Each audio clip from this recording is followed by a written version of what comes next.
gonna be sweet. Hey everybody, Rob here, and we got Michelle behind the camera. We're gonna show you how to do a day to night time lapse, or in this case, a night to day time lapse.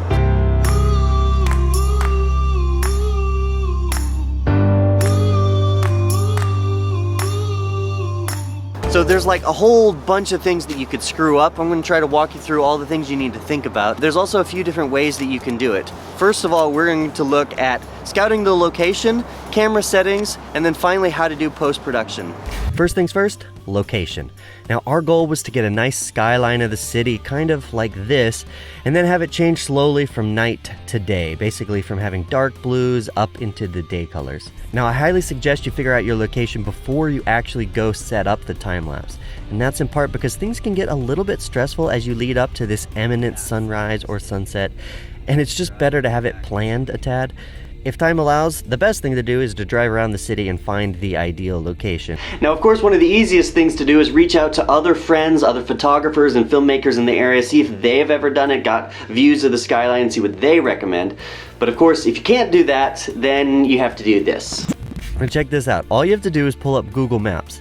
Then you have a couple of options. You can pull up the images here, and you can kind of search around and find that sweet perspective of the city, figure out where it was shot, and then you can go there. I actually almost chose this location from that, for instance.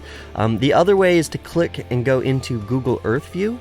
Then you can more or less zoom around the city, find the perspective you want. I mean, I was just so impressed when I found this. I thought it was so cool. The one thing I knew is that I wanted to be fairly high, so I basically zoomed in around the edges of the city and looked for parking garages that I could get access to.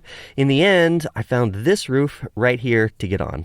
Now that we're on the top of the roof, we actually have a couple of different cameras set up so that we can show you the differences between them. First, both DSLRs have manual focus but automatic white balance. And the reason for that is that you'll have quite a bit of change in color temperature, and you'll want the camera to adjust for it steadily. It's just fairly difficult to do it manually. But that's where the similarities end. Okay, so today I've got my camera set to Aperture Priority mode, which means I've told it what aperture I want it to stay at during the whole time lapse, and it's going to adjust shutter speed as the sun comes up and the light changes. The settings I'm using this morning are an aperture of 4.5 and a low ISO of 100 because right now there's some nice clouds and I want long exposure times so that I get a little bit of cloud blur at the beginning. So I'm using a slightly different method. I'm on fully manual, and what I'm doing is just adjusting the exposure as the sun comes up. Now the reason that I'm doing this is that because it's fully manual, if the sun were to come up it would blow out the image. You're just going to have to adjust it down. Now the problem with that is that, you know, if you play the final image, you'll see these little steps in exposure and it kind of flickers the shot. And what that means now for me is that afterwards I'm gonna have to adjust it in post. All right, so now we're back in the studio. This is where the fun really begins. We're gonna take what we shot on this card, put it into the computer, and make something that looked okay, look really fantastic. This is where the real magic happens in these day to night time lapses, and it's really a lot easier than you think. I'm going to go somewhat quickly, but in the past you guys have said I go a little bit too fast, so I'm gonna try to make sure I'm walking through at a good pace. Feel free to pause and hit the rewind button if I lose you. Okay. So the one thing I have already done, I have put in all of the cards to the time lapses and I've already looked at them, and I want to just show you quickly what they look like. This is the untouched version from Michelle's camera. Now she shot in aperture priority mode, so what you can see is that as the clouds go over, the camera is actually reading slightly different exposures, so there's a little bit of flicker here and there. More or less the camera is compensating okay, but there's this little tiny flicker effect. If you just render out the raw time lapse, that's more or less what it looked like. Now she actually took the whole thing into Lightroom, adjusted everything. This is the version after she did that. Now you'll also notice that there still is a flicker. So if you use the method of aperture priority mode as you're shooting a day to night time lapse, really the only time that it's gonna be perfect is when you're shooting on a very clear sky. And I've used that many times in the past and it looks really, really good. But when you have some clouds like this, the clouds kind of fool the camera into adjusting up and adjusting down. I mean, the camera has to read the whole frame. Now I'd like to show you my technique where I was manually adjusting everything as we went. Let's see, so here's the wide untouched version. So what you can see is there's not a flicker like there was with Michelle's, and that's because I had a constant setting all the way up until I did my first adjustment. So you can see it looks actually really good up until like now. Kick the tripod there. And now, you see this? It's getting bright. I'm dropping 2 stops. Every time it flashes down, that's like 1.5, 2 stops down every time as the day was getting brighter.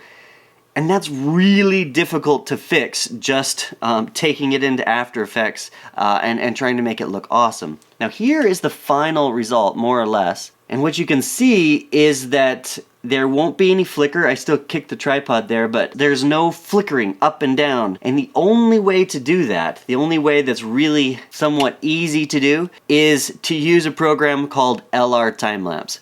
Let me show you how I actually do this kind of from a very general sense. These are the 4 programs I use right here. So you first import everything into LRtimelapse, and from there you're going to go back and forth to Lightroom, making a few adjustments. And then at some stage it's going to end up completely in Lightroom, and then if you watch the complete time-lapse tutorial that I did right here, you can walk through those steps, take it into After Effects. From After Effects you can take it into your editing program. Just from a very general sense, I want to kind of show you the amazing ability of LRtimelapse. I did buy the program. Nobody gave this to me for free, and I'm not doing it to promote it, but it is a pretty cool technique. So here, I'm going to open LRtimelapse 4. I don't have anything in Lightroom right at the moment. I'm going to go over here to where I have them on my computer. Now what you'll notice is that right here it's opening up every single frame, and it's going to give me a lot of different things. So, you know, I did some test photos up here, so really let's scroll down to like frame 33. You can see that my aperture was 3.2, I had a shutter speed of 6 seconds, and my ISO was 100. Now as things went, I kept that for a long time, and then I adjusted down to a shutter speed of 4 seconds, shutter speed of 2 seconds, shutter speed of 0.8 of a second, and then those kind of moved up and up until when I finished the time lapse, I was adjusting it to 1/25th of a second. That was my shutter speed. LRtimelapse gives you a couple of these really cool curves. It's showing me the exposure level throughout, and it's showing me that here it dropped. So every time right around in here is where I decreased my exposure levels. Right? And you can see right here I'm going to be scrolling the timeline, and over here it's going to be going down manually through the photos. So it's getting brighter, the sun's starting to come up, and then you can see right here I adjusted it down. You see that flicker kind of coming down?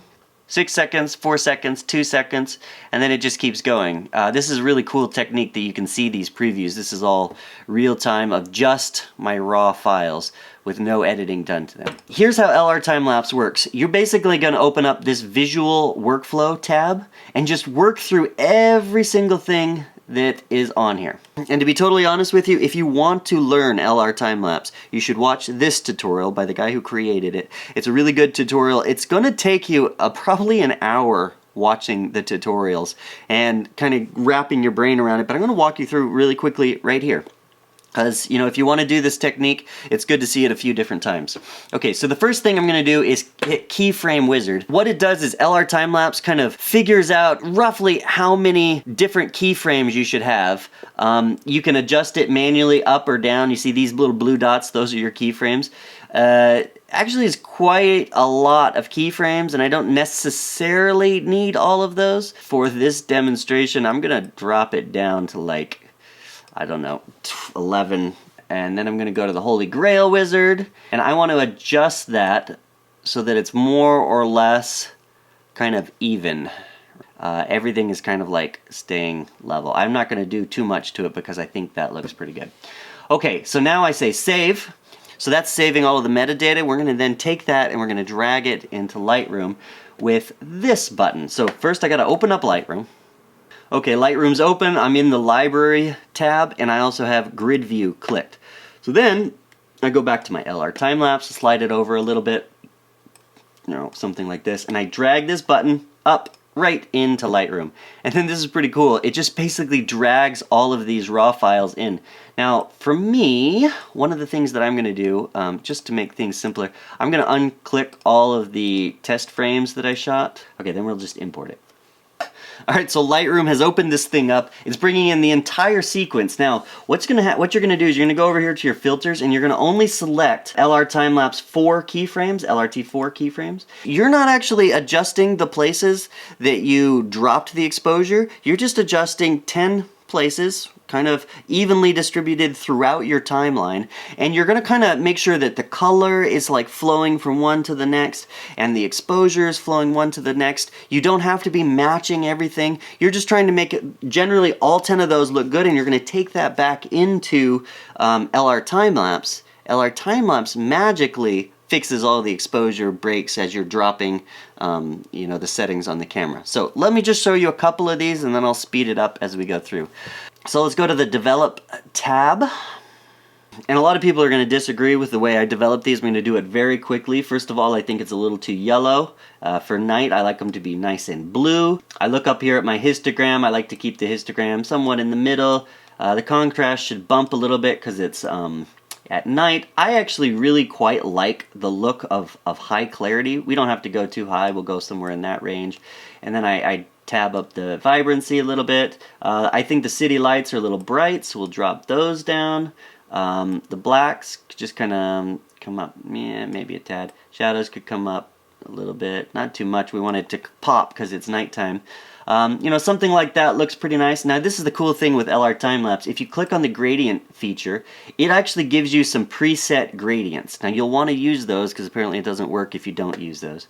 So I'm going to click on one of them.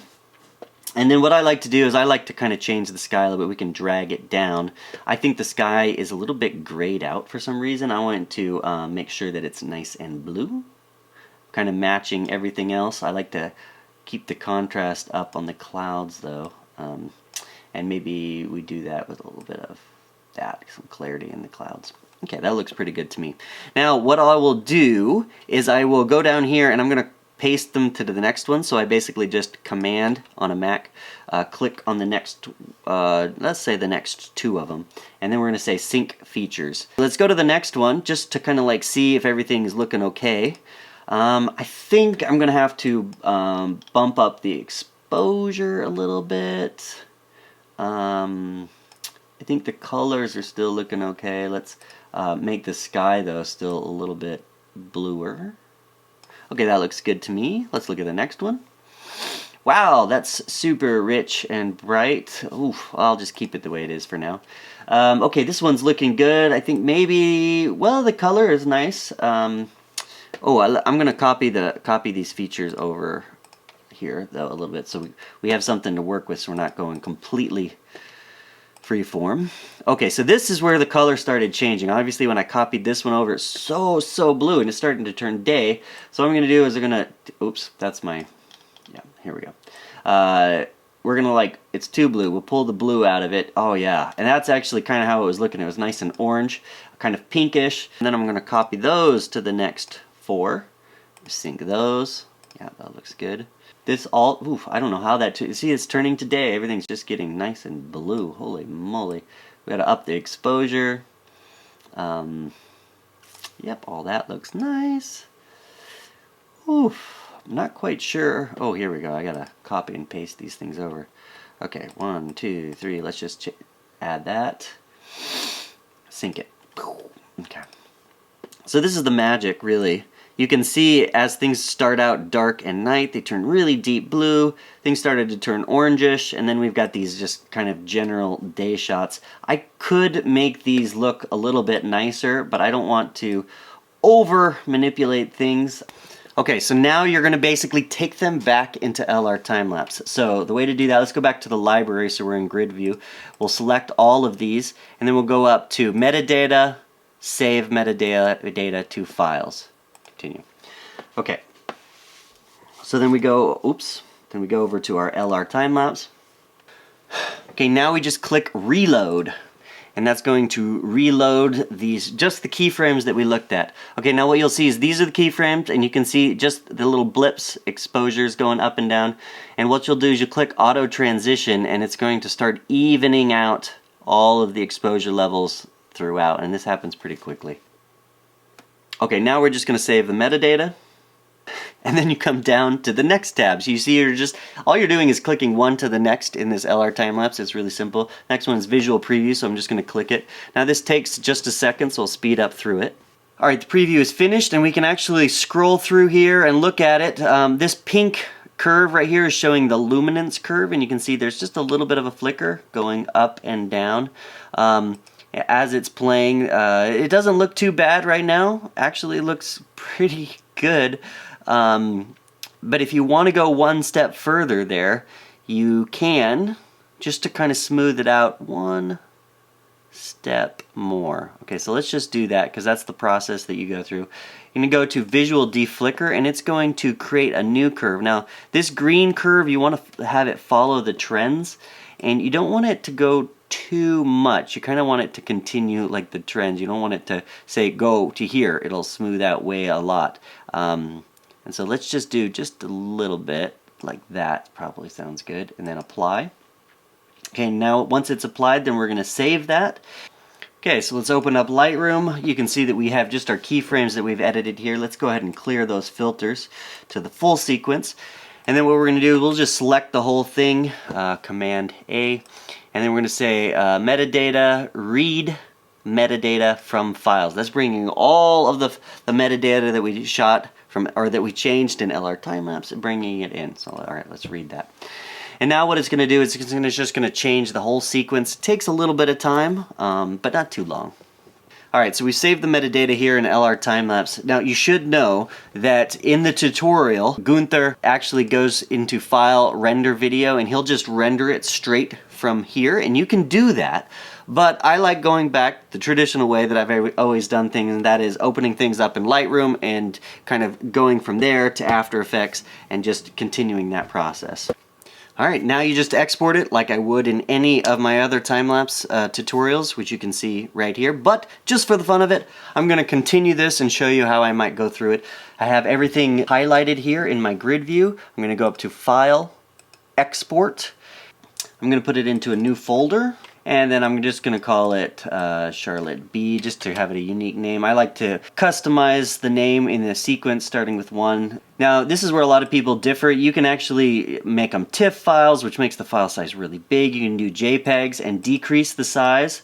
But I'm just going to keep it the normal size and keep the quality high. No image resizing. That will allow me to do a lot with it in post. And then I just say Export. And it's going to take a second. It's got to go through every single one of these 1,000 photos and process each one, export it out, and then we can open it up in After Effects. Alright, let's open After Effects.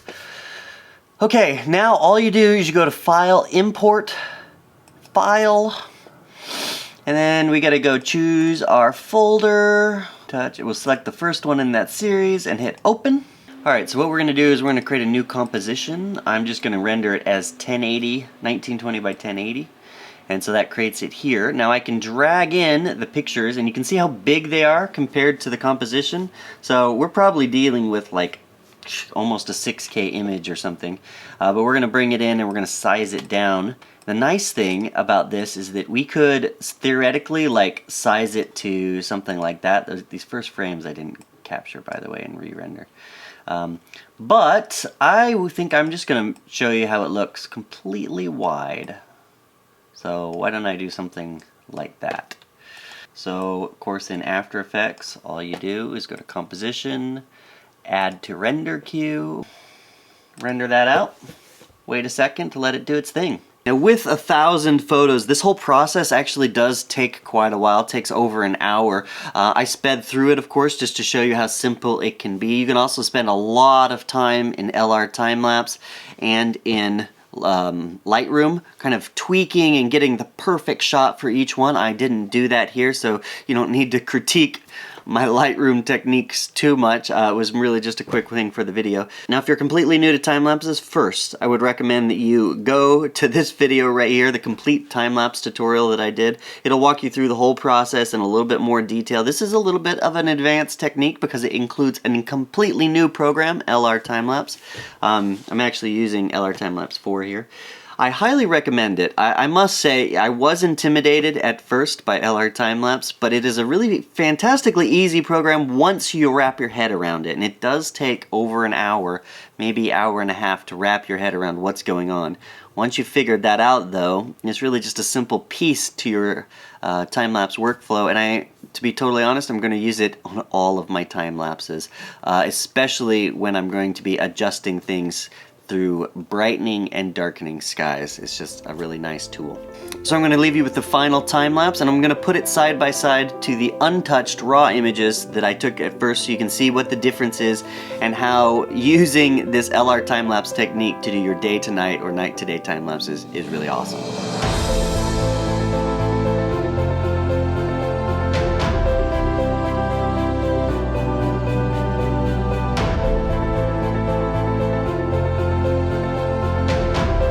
Thanks for watching, and a big shout out to Michelle for helping me do this time lapse. Links to what she's doing down in the description below. Also, just as a reminder, we have new videos coming out every single week. Not super complicated tutorials like this always, but everything if you are a filmmaker or you have any want to get better at photography or video stuff, then you should check out what we're doing.